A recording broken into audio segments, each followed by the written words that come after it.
உன்னை பார்க்கதான் வந்திருக்கேன். வான்னு கூப்பிடு. உனக்கு உடம்பு சரியில்லையாமே? வயசாயிடுச்சுல்ல.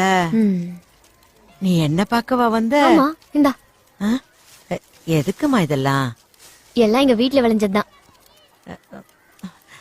உக்காரு, காப்பி வாங்கிட்டு வர. இப்ப வேண்டாம். எனக்கு 4 பயலுக.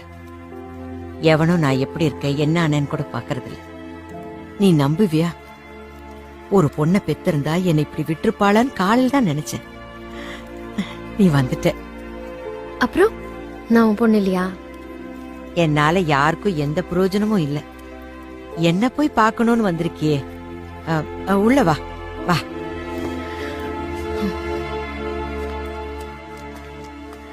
ஹாஸ்பிட்டலுக்கு போகணும்னா சொல்லு, நான் வந்து கூட்டிட்டு போறேன். அதெல்லாம் ஒன்னும் பிரச்சனை இல்ல. நான் நடவடியா தானே இருக்கேன். மனுஷங்களுக்கு நமக்குன்னு ஒருத்தர் இருக்காங்கங்கிற நம்பிக்கை வேணும். ஒருத்தர் இருக்கணும். அந்த தைரியத்திலேயே 100 வருஷம் வாழ்ந்துடலாம்.